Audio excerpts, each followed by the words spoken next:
Welcome once again to another edition of Let's Play WWE 2017.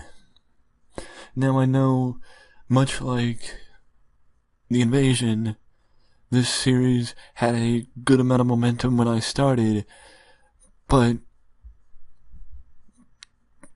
I mean, all I can say is life got in the way, and it made it very hard to stay on top and together with all the series. But once again, not to try and repeat what I said in the other series, but for those of you who didn't see it, I just want to say that number one, I hope that this series can regain the momentum and the interest that it once had. Even though, yes, I've only gone through 2 episodes thus far, I'd still love to see the momentum come back and the interest return. Because I'm going to try and get back to being very consistent like I was with the videos, like I have been with the videos this year. Because I know that when you watch it, you want to be able to see the next one. You don't want to have to wait a month in between episodes, because then you forget what happens. Luckily for you, though, all I'll have to say is this: for the most part, just think back to how WWE was before Great Balls of Fire, and that's how it is now with me. Yes, some of these feuds I installed, I put into the game. Some of these feuds I've put in myself, and others I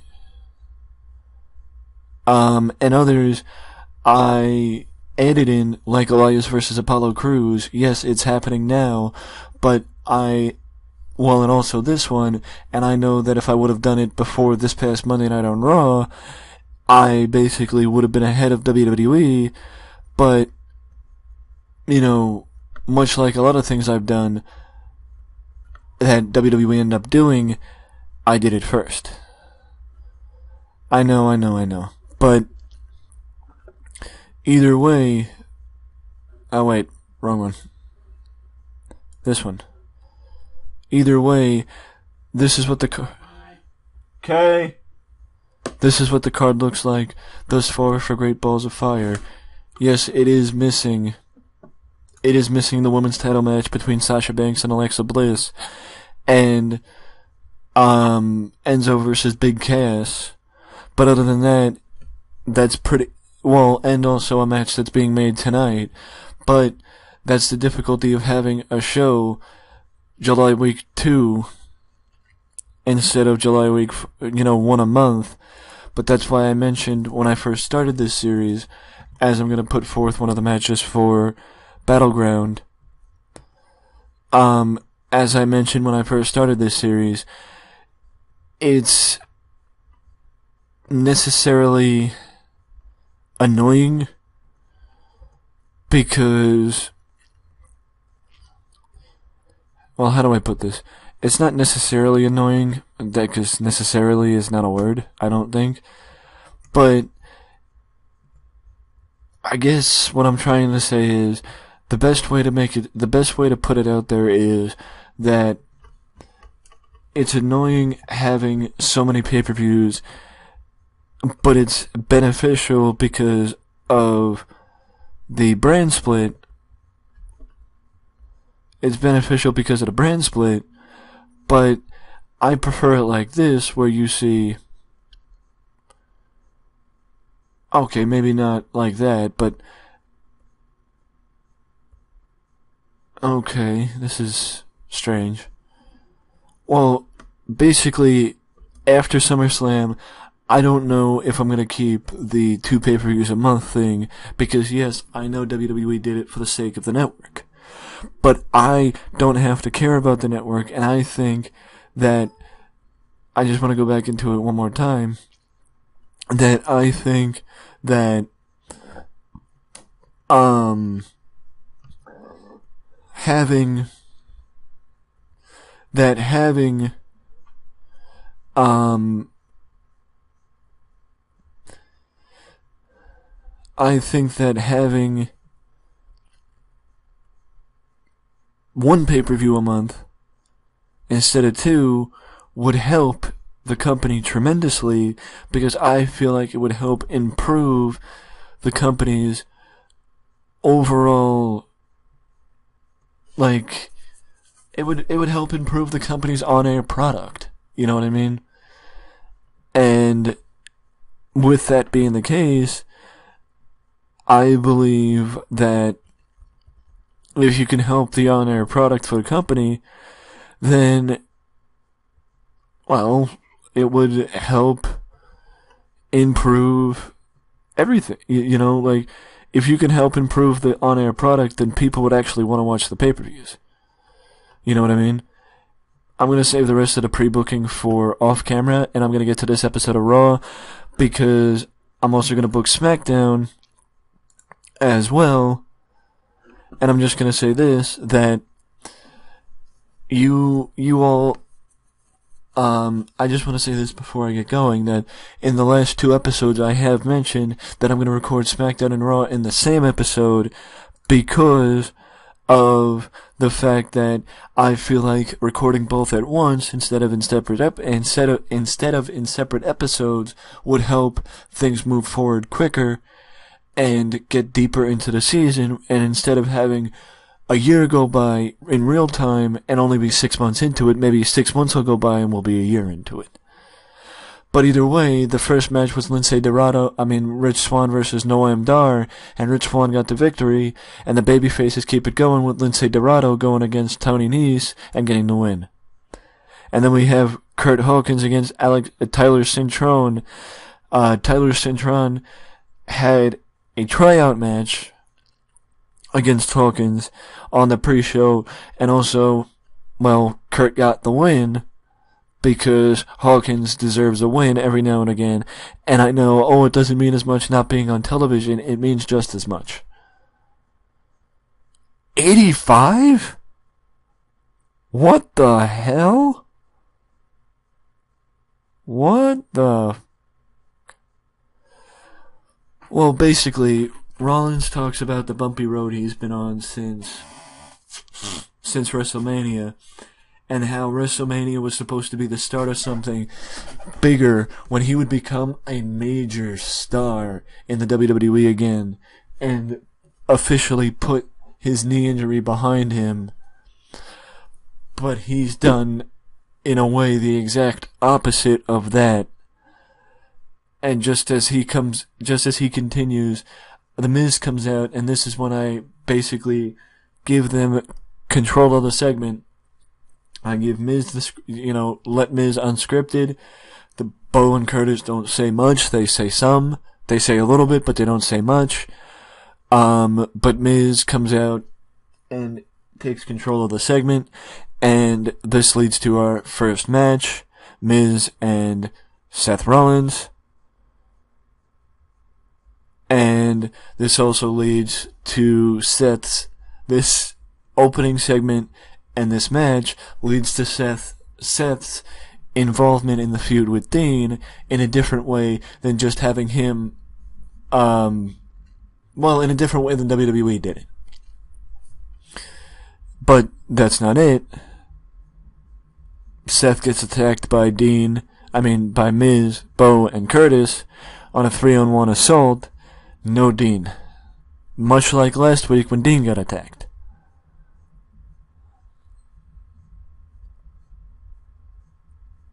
But that's because I'm going a different way. It will happen, I'm just pushing back everything that did. And I'm also thinking about it that I have around a month and a half before SummerSlam, and before I would need or would want Seth and Dean to be where they are now. And even if they aren't, I could do it going into the back half of the year rather than the front half. And now we continue with the Golden Fracture with Truth and Goldust, as R-Truth apologizes to Goldie for last week and hopes that they can get things going tonight.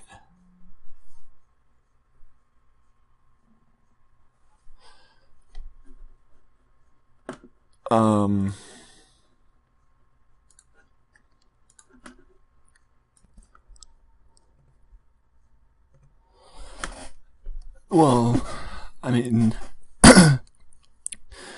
I know, excuse me, I just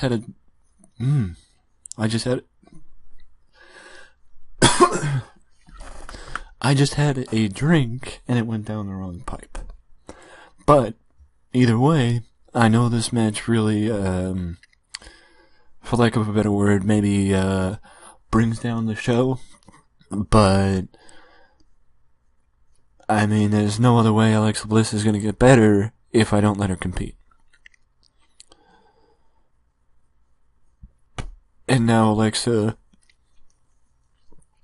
is running down Sasha Banks and calls herself the goddess of WWE, and that Sasha stands no chance this Sunday at Great Balls of Fire. And now we move forward with Gallows and Anderson against Rhino and Slater. See, my original idea was to have Slater and Rhino win this one and set up a short program between Anderson and Gallows and Slater and Rhino. But, as you can tell, I changed my mind. So, now the question may be, what happens next with Slater and Rhino? Well, you'll find out. I mean, not Slater and Rhino, Anderson and Gallows. Why did I change the match? Well, you'll find out. And now we move to the Hardy Boys in the ring, talking about their history in the WWE, and ending things that's by saying, "Come Great Balls of Fire, they will delete Cesaro and Sheamus as tag team champions and will once again be the tag team champions of the world." And Sheamus goes up against Jeff Hardy. Sheamus gets the victory over Jeff. I'm surprised Sheamus did that good, to be honest with you, with the in-ring performance. I'm surprised Jeff is as low as it was. Jeff's was as low as it was. But either way, Sheamus got the win, leading into the pay-per-view match this Sunday. And now we move to a highlight package of the Joe and Lesnar feud, and how both men got to this point where we get Brock winning the belt back at the Universal title back at WrestleMania, and we also show highlights of the Fatal 5-Way from last month with Joe winning the match. That also included Bray Wyatt, Finn Balor, Roman Reigns. I believe Braun Strowman was in it too. Yeah, I think that's how it was, yeah. Seth Rollins was in it. Oh no, I don't think Braun was in it. It was Seth, Roman, Finn, Joe. If you remember who was in the Fatal 5-Way, leave a comment down below. But either way, that's how it was. I mean, that's what it was about. Then we move to the next match with Apollo Crews going up against Brian Kendrick, and Apollo gets the win in a solid match between him and Kendrick. But it's more it's more for the segment following the match with Elias coming out and delivering a gift to the celebrating Apollo and Titus, and he gives a gift to Titus after last week when he thought about attacking them following the match, and it's a Florida State jersey. It's a Florida State football jersey, and for those of you who wouldn't know the significance of that gift, Titus, when Titus was in college, Florida State was his college's main rival in college football, and Titus was a college football player, so it strikes a chord with Titus, who loses his mind when he sees the gift. But once Elias delivers the gift, to Titus, he leaves the ring. And he just turns around, looks at Titus with a smirk on his face, almost to say, "Gotcha." And now we move forward with Bray Wyatt up against a local guy, just to give Bray a solid, an easy victory, and to allow Bray to cut one of his promos. And, you know, this is a different one. I know in the past I've always said I give Bray complete control of the segment. Complete control, unscripted, blah, blah, blah, blah.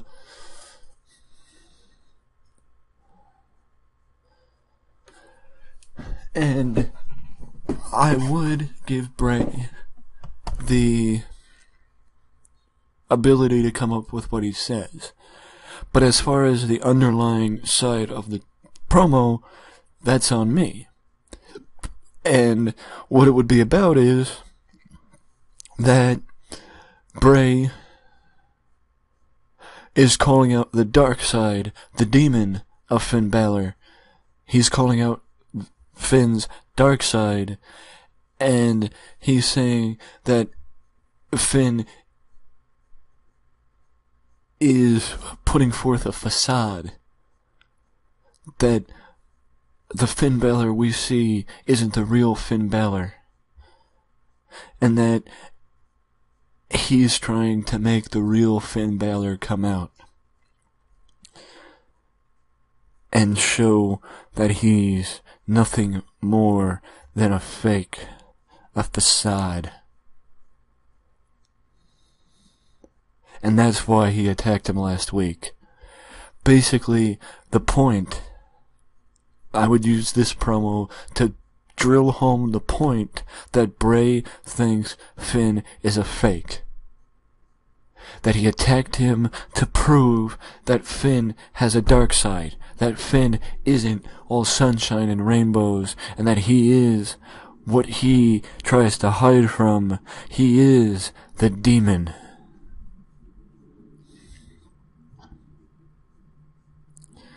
And now we move forward with Neville coming out and doing a little talking. I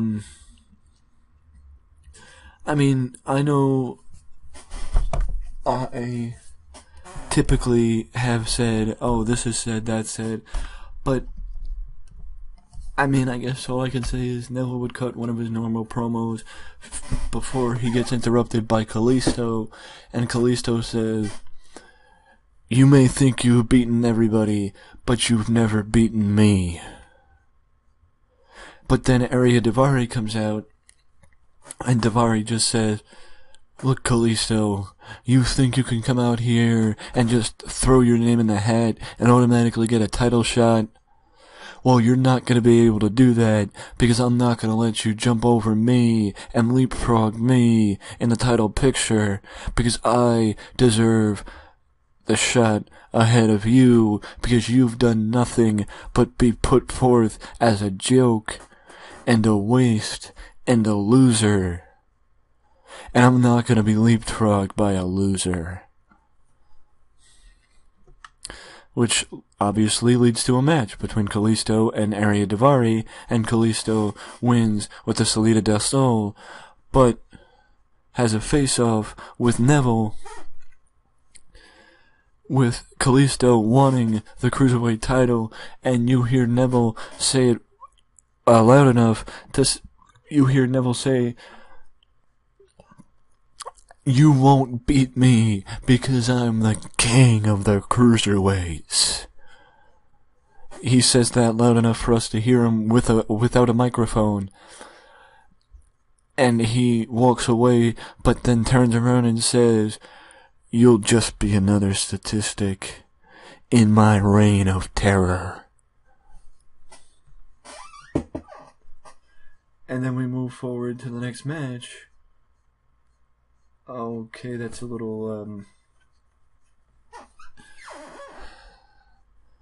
maybe I messed up a little bit by not having the Hardys win either one of the matches.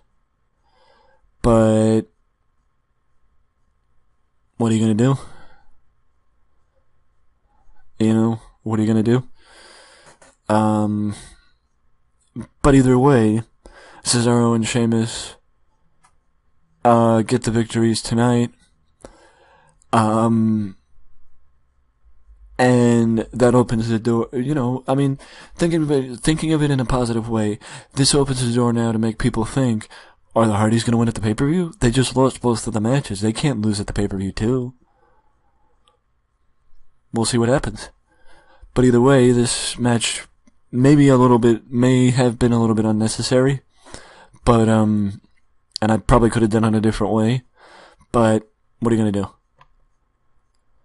And now we move forward with Michael Cole, Corey Graves, and Booker T talking about the fact, or announcing, that on Sunday it will be The Miz versus Seth Rollins for the WWE Intercontinental title at Great Balls of Fire. In a rematch from earlier tonight, when Miz won via disqualification. But Sunday, it's no DQ for the Intercontinental title with Miz and Seth Rollins. And then we move backstage, Roman with Renee, talking about his match, his ambulance match, this Sunday against Braun Strowman. And Roman looks at Renee, looks at the camera and says, Braun, Sunday, whatever this is between us, ends. Because I'm done with you. And now we move forward with another stupendously amazing women's match with Nia Jax up against a local lady in Laura James. In a way, both Tyler Cintron and Laura James had their tryouts tonight. I mean, I can't say that I'm disappointed by either one of them because I didn't really know what to expect. And also, if I'm disappointed by Laura James, then I have to be disappointed by Nia Jax because Laura James did better. But I think that at least one of them will be signed to a contract by the end of the day. So, we'll see what happens on that side of things.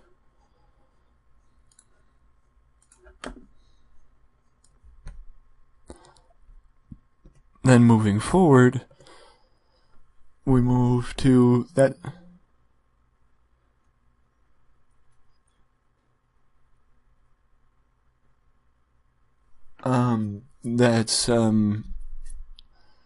Well, basically, if you remember when the turn happened, Goldie, and Truth were coming out for a match, and out of nowhere, Goldust attacks Truth.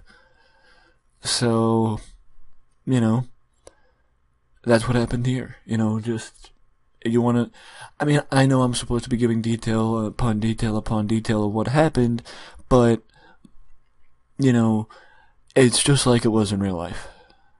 You know, and I'm going to give more detail for this because Joe, Brock, and Paul have their sit-down interview just like they did.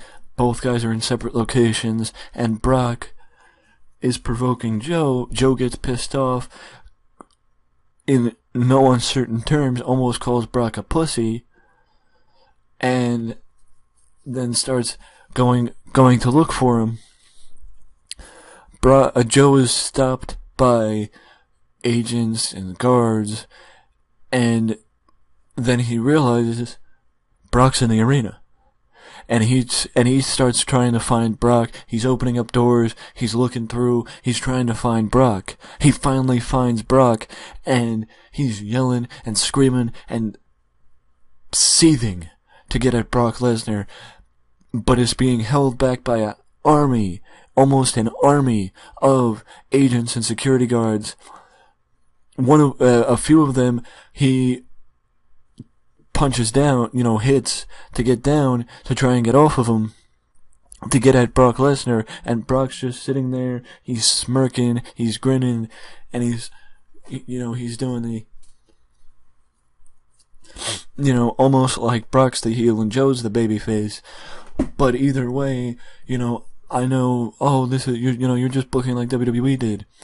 Well, number one, this feud was booked amazing and made Joe look like $1,000,000. And number two, it's a good segment. It was a good segment. And also, number three, it's hard not to book the way WWE did with the pay-per-view 2 weeks beforehand, 2 weeks from the start of when I began, because you need to go with the feuds that were going on at the time, because it's easier to build feuds that are already established when you have a short time to build them before the pay-per-view than it is when you start fresh with new feuds and expect fans to have peak interest going into the feud. Going into the pay-per-view.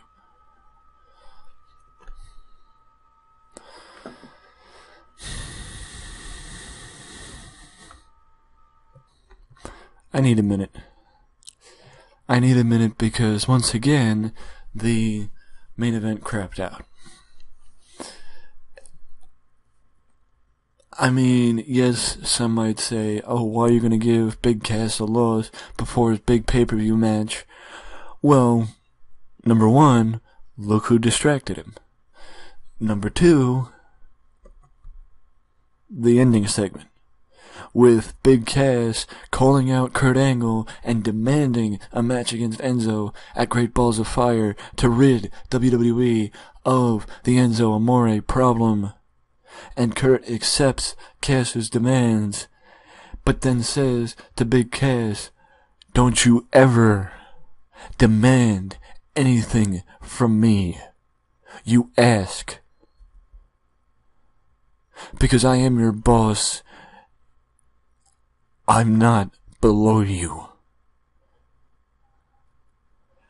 Which, this is possibly setting something up because after Angle says that, Cass and Angle have a face-off, and the tension is there, but then Cass just backs off from Angle, and Cass says, "Fine, you're right. I'm not gonna give a damn about what you just said, because my mind is on ending Enzo's career at Great Balls of Fire."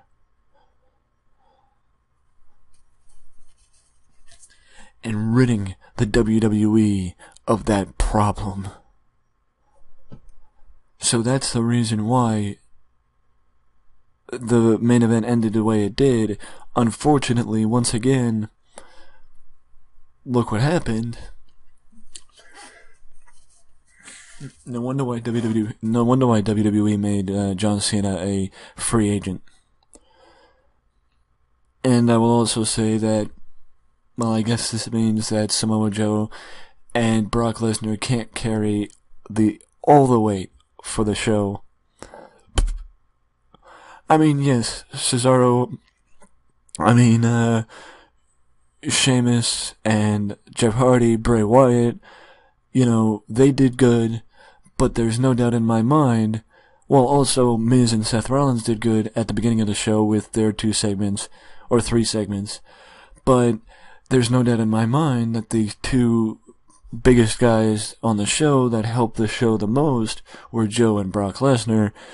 But, number one, in my opinion, that's how it's supposed to be. And number two, it's unfortunate because this show was really bad. Really bad.